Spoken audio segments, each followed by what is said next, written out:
La présentation d'un rapport budgétaire se transforme en un long panégyrique. Vous êtes les meilleurs, les plus forts, les plus grands, les plus beaux. C'est sans doute vrai, puisque vous ressentez le besoin de le dire, de le redire et de le répéter. Pour cela, vous n'hésitez pas à tordre les faits et encore plus les chiffres. Est-ce Molière qui vous fait jouer tantôt Tartuffe, tantôt Scapin? Vous reprochez à l'État de ne pas respecter ses engagements, de pressuriser les collectivités territoriales et de recentraliser. Vous accusez le ministre de l'Intérieur de clientélisme. Pour ces quatre affirmations, vous n'avez bien sûr pas tort. Mais ce n'est pas nouveau de la part de l'État, et même lorsque vous étiez au gouvernement. Et pour la région, elle-même, depuis 2016, n'a eu cesse de renier ses engagements, en cassant des contrats et des conventions pluriannuelles avec les territoires et les associations. Et pour le clientélisme, sans doute que pour être dévot, vous n'en êtes pas moins homme, comme disait Tartuffe. Certaines autres affirmations relèvent plutôt des fourberies. Vous dites lutter contre le gaspillage administratif pour dégager 300 millions d'euros d'économies, comme si le budget de fonctionnement de la région ne finançait que l'administration, alors qu'il va majoritairement financer des actions comme les transports, pour plus d'1 milliard d'euros, les lycées, la formation. En réalité, le coût de fonctionnement administratif de la région sera diminué en 2018 de 2 millions d'euros. Vous dites baisser la fiscalité. Si j'étais fourbe, comme vous l'avez été l'année dernière, je vous dirais que la fiscalité régionale a augmenté de plus d'1 milliard d'euros en 2 ans. Bien sûr, ce sont les transferts. Sans les transferts, si les taux sont stables, les bases augmentent. Et donc même sur le peu d'impôts régionaux, la fiscalité augmente. Vous dites augmenter fortement l'investissement. Vous aviez prévu près de 900 millions d'euros en 2016.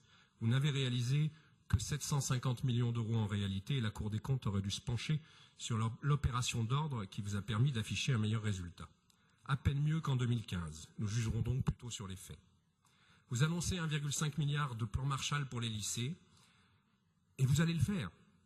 Mais c'est moins que sous le mandat précédent. En revanche, votre plan d'économie est bien réel. En tout cas, certains Auvergnats et Rhône-Alpins s'en rendent réellement compte.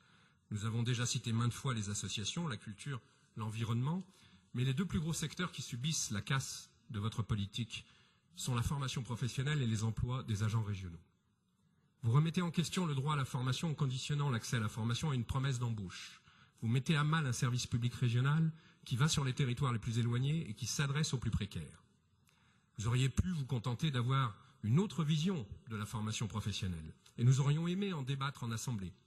Las, vous ne vous contentez pas de réorienter, vous cassez, avec 45 millions d'euros de non réalisés en 2016 et une nouvelle baisse prévue en 2018.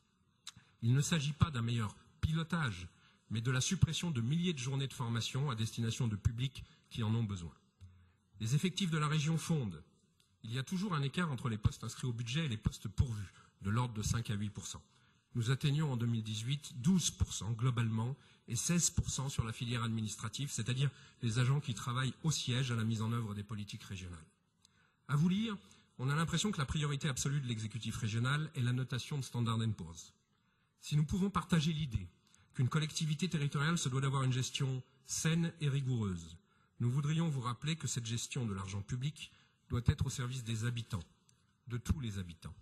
L'intérêt général doit guider le sens des politiques régionales. Pour cela, d'autres critères doivent évaluer l'action publique. On les appelle indicateurs de richesse.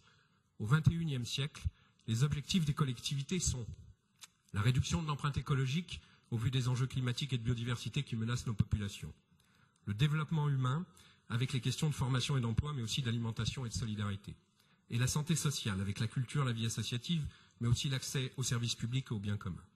Il semble évident que vos budgets successifs s'éloignent de ces priorités et qu'à l'aune de ces critères indicateurs de richesse, la notation de la région serait sans doute très médiocre. Même sur les sujets d'économie et d'emploi, vos politiques ont supprimé beaucoup plus d'emplois qu'elles n'en ont créé.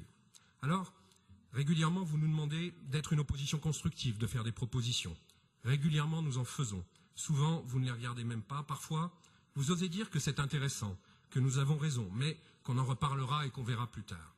Nous vous proposerons quelques amendements liés à l'économie réelle de la région, aux besoins réels des habitants, à l'intérêt général, pour tenter d'améliorer un peu la mauvaise évaluation de la région au regard des indicateurs de richesse au service des politiques publiques. Merci.